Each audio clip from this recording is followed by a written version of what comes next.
Au fond de nous, dès l'instant que nous acceptons une identité séparée de l'amour, nous tombons dans la haine de soi. Il y a amour ou haine. L'amour est notre réalité. Mais quand nous pensons être le petit soi, nous sommes dans une identité de haine.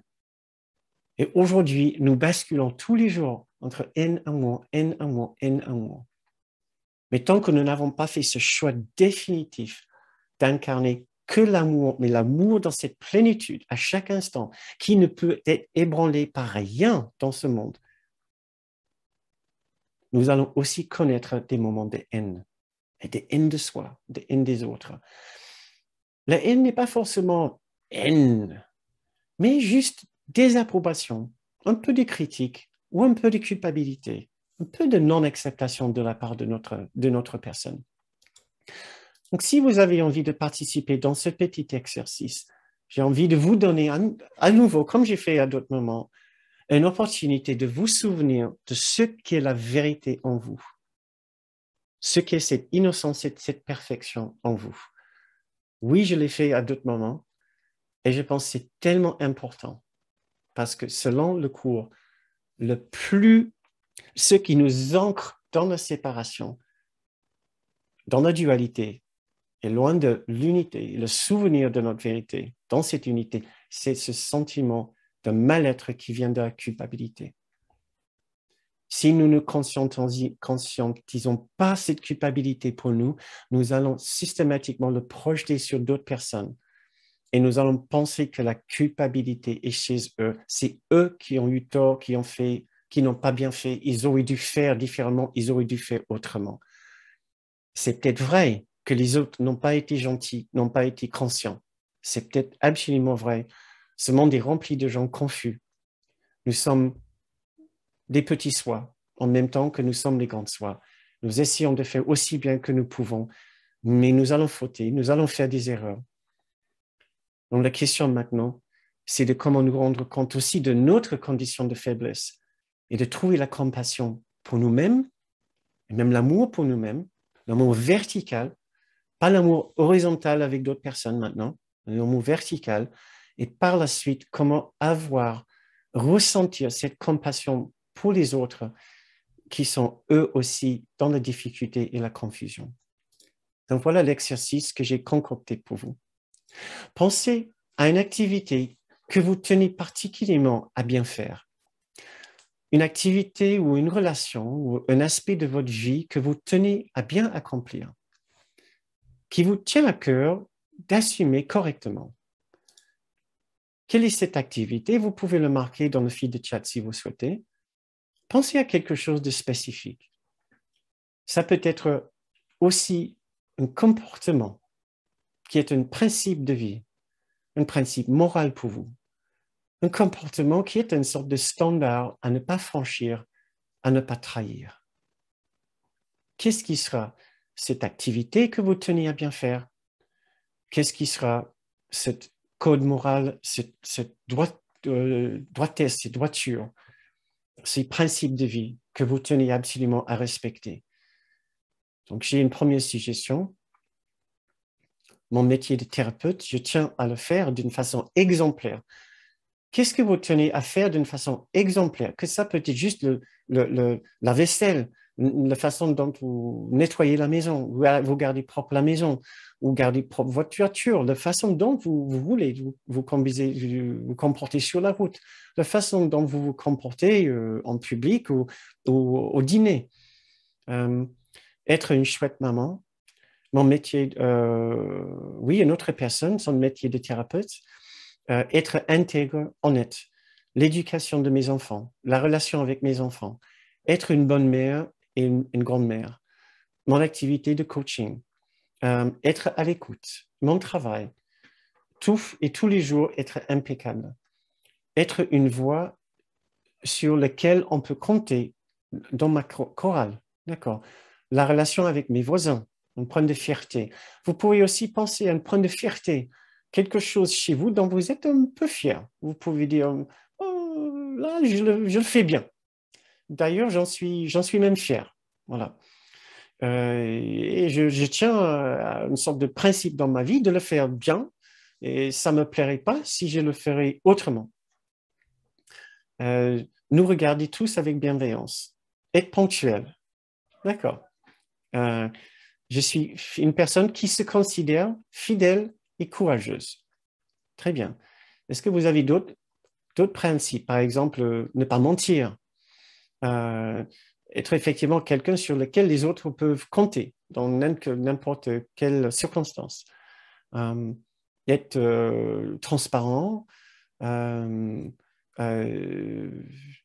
être exemplaire dans votre travail, ne pas perdre vos affaires, savoir toujours où se trouvent vos affaires, est très bien organisé dans l'organisation de votre vie, dans la comptabilité, dans les petits papiers qu'il faut, dont il faut une multitude dans l'existence. Être fiable, dit une autre personne. Être à l'écoute et bienveillante et on peut compter sur moi. Aimer et accepter chacun tel qu'il est. Être gentil, être bienveillant, qu'on peut compter sur moi. Excellent et très bien. Maintenant, les amis, pensez maintenant que vous échouez à ce niveau d'exigence et de perfection, que vous échouez même de beaucoup. Vous faites une erreur, même une grande erreur. Pensez maintenant que vous tombez dans la désapprobation de vous-même. Pensez que vous vous êtes déçu. Vous n'êtes plus à l'auteur de votre propre considération. Quel est votre ressenti? Vous avez trahi un principe. Vous avez fauté par rapport à vos standards. Vous avez manqué dans vos et d'être aussi exigeant qu'il faut. Qu'est-ce que vous ressentez à ce moment-là? Qu'est-ce que vous ressentez à ce moment-là?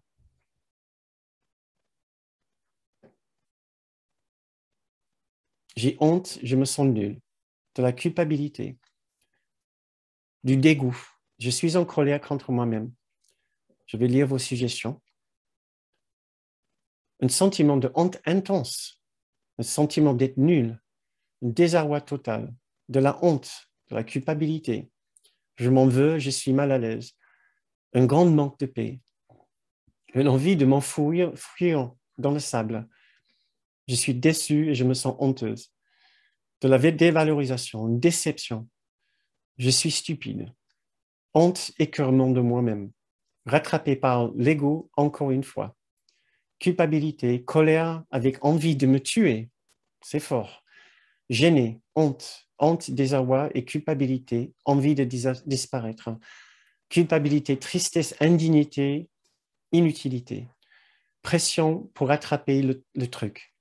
La honte, un sentiment comme je le savais bien, comme si je le savais bien. Très bien, les amis, n'ayons pas plus loin dans ce sentiment-là. C'était juste pour affleurer presque la surface de notre esprit pour redevenir conscient de cette soupe qui est juste en dessous de toutes nos activités et nos standards de compensation. C'est nos standards, c'est ces standards, ces différentes activités, ces différents principes dans la vie qui sont là pour compenser le fait qu'au fond de nous, nous pensons avoir besoin de ceci pour nous guider, nous structurer dans la vie. Parce que sinon, ce qui va ressortir, c'est cette soupe de méchanceté, de soupe de mal-être. Nous avons tous besoin de ces principes. Mais est-ce que nous avons besoin de ce sentiment de dégoût et de haine de nous-mêmes si nous fautons? C'est ça l'immense question importante pour nous. Parce que tant que nous vivons avec cette haine en nous, ça va ressortir d'une façon ou d'autre à un moment ou un autre. Soit par rapport à vous-même avec une pression de plus en plus intense de continuer à rester fidèle à vos principes ou à rester exemplaire dans votre activité, soit ça va ressentir comme un jugement envers d'autres personnes. Vous ne serez pas dans la douceur avec d'autres personnes qui ne sont pas à l'auteur de vos attentes, de votre niveau d'exigence et d'exemplarité. À un moment ou autre, ça va sortir. Donc la question pour nous est, est-ce que c'est le Christ en nous qui pense ceci de nous-mêmes quand nous fautons, quand nous ne sommes pas à la hauteur de nos propres standards, de nos propres exigences, de nos propres principes? Est-ce que c'est le Christ en nous qui nous condamne? J'imagine, j'aimerais bien voir un nombre de non dans nos commentaires. Non, ce n'est pas le Christ en nous qui pense ceci. Voilà, merci beaucoup. Vous me réconfortez. Non, non, non, non, c'est bien sûr que non. Bien sûr que non, of course not. Ça ne peut pas possiblement être le Christ en nous. Alors, conscientisons-nous, mais bien comme il faut. Si ce n'est pas le Christ en nous, alors qui est-ce en nous? Forcément, c'est le petit soi, c'est la partie séparée de nous. C'est cette partie qui insiste que nous ne pouvons plus être aimés par Dieu. Et donc, puisque nous ne pouvons plus être aimés par Dieu, il va falloir qu'on prouve notre valeur d'une façon ou d'une autre. Et alors, on va le prouver en faisant ceci de la façon la plus exemplaire, en étant le plus honnête, le plus fidèle, en étant je ne sais pas quoi, en faisant notre mieux, mais avec une pression immense, puisqu'au fond de nous, nous ne pensons pas mériter l'amour de Dieu. Nous pensons avoir une identité qui n'est plus aimée. Et maintenant, j'ai très envie de vous partager, de vous présenter une méditation. Je vais vous inviter à faire de la façon la plus profonde pour guérir toutes ces erreurs dans notre esprit, mais toutes ces erreurs dans notre esprit. J'espère que ça va devenir assez évident que le problème de fond ici n'est pas que vous avez fauté, n'est pas que vous avez transgressé vos règles. Ce n'est pas pour ça que nous pouvons ressentir des remords, et c'est bien, des regrets, c'est bien, c'est important de savoir quand nous avons fait mal, par exemple. C'est très important. C'est ce qui va nous guider à savoir que là, je n'ai pas été dans mon esprit juste. Là, je n'ai pas été sage et mature. Je n'ai pas réagi comme je sais que je peux faire, et je peux faire mieux. Oui, c'est bien de conscientiser quand on n'a pas bien fait à partir du grand soi. Mais l'idée n'est pas non plus de sombrer dans la culpabilité et la haine. Non, l'erreur ici est de regarder l'ensemble de ceci à travers le petit soi. L'erreur n'est pas à la fin ce que nous avons fait. Oui, on veut mieux faire. L'erreur, c'est de rester avec le petit soi. Mais ce n'est que le petit soi qui peut faire des erreurs. Le grand soi ne fait jamais d'erreur. Tout ce qu'il fait vient de l'amour. Donc notre objectif, c'est de revenir vers le souvenir de l'amour en nous et le grand soi en nous. L'erreur encore n'est pas que nous avons fait des erreurs dans la vie. Nous allons continuer à faire des erreurs, nous allons essayer de bien faire. Mais quand vous ressentez cette tendance de glisser dans la haine, dans la désapprobation le plus totale, dans la non-acceptation de vous-même, vous pouvez être sûr que ce n'est plus juste une petite erreur pour vous. Ce n'est plus une erreur, c'est un péché.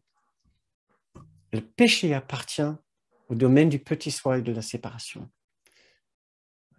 Et le Saint-Esprit en nous, Jésus en nous, le grand soi en nous, le Christ en nous, est là juste à côté de nous, à nous demander de regarder à nouveau dans sa direction, dans ses magnifiques yeux.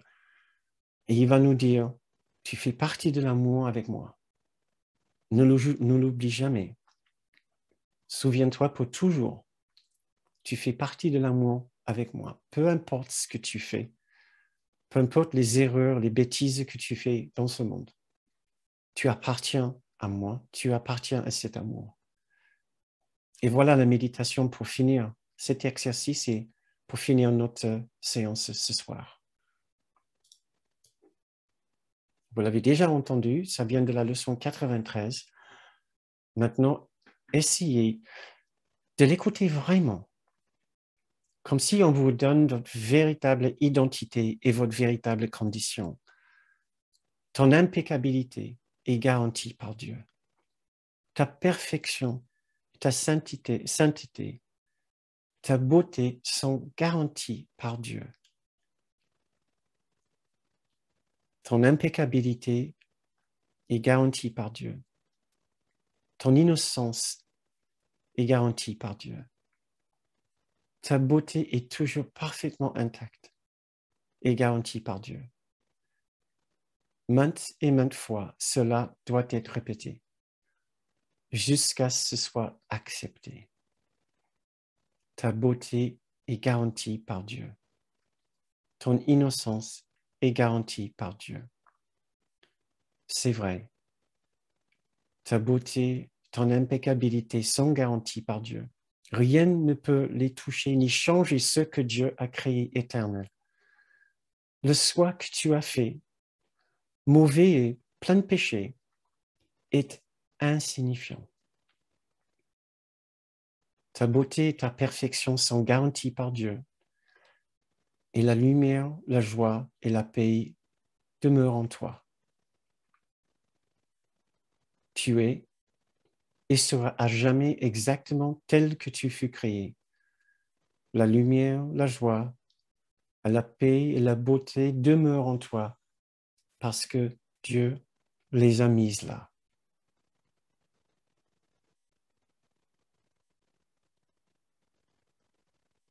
Pensons à cette beauté que vous êtes.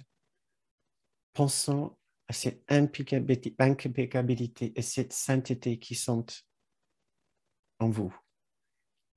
Et maintenant, offrons-les à quelqu'un que vous estimez vous a fait tort. Offrons-les maintenant à quelqu'un que vous estimez ne les méritait pas avant.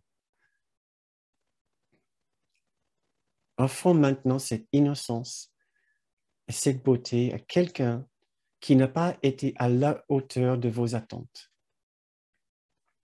à quelqu'un qui vous a déçu. Et dites-lui, ta beauté est garantie par Dieu. Ton innocence, ta sainteté sont garanties par Dieu. Tu es et seras à jamais exactement tel que tu fus créé. La lumière, la joie et la paix et la beauté demeurent en toi parce que Dieu les a mises là.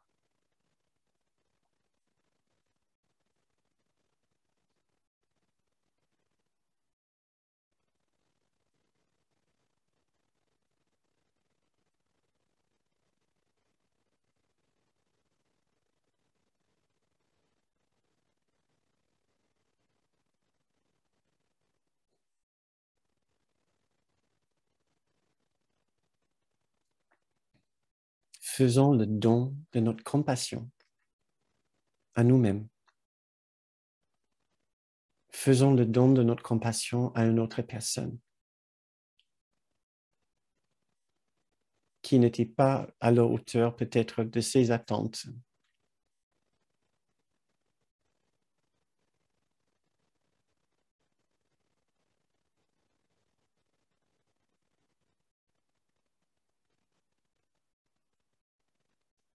Faisons le don de notre compassion à tous ceux qui souffrent de la honte, de la faute, de la culpabilité, de la haine de soi. Toutes ces personnes souffrantes qui ne s'aiment plus.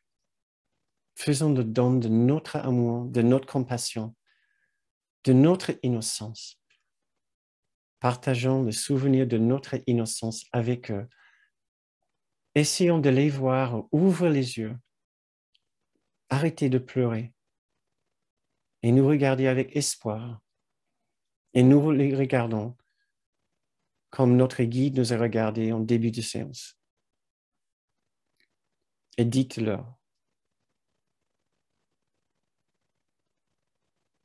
tu es aussi innocent, aussi parfait, aussi saint, que tu as été créé.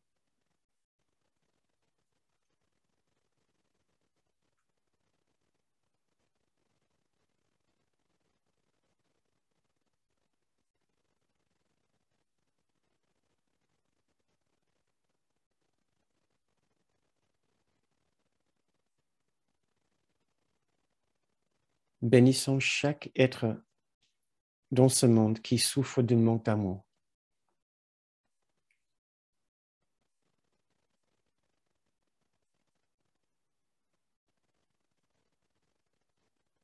Délivrons ce monde du fardeau du péché, de la faute, de l'erreur. Et voyons l'ensemble de l'humanité se lever en joie, en paix, délivrés par votre souvenir de leur perfection, de la réalité en dessous, de toutes nos erreurs, ici, dans le monde de la séparation, le monde de l'illusion.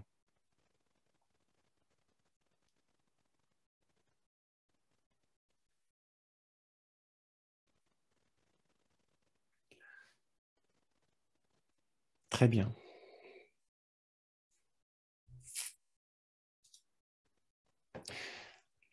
Merci beaucoup. C'est la fin de notre séance.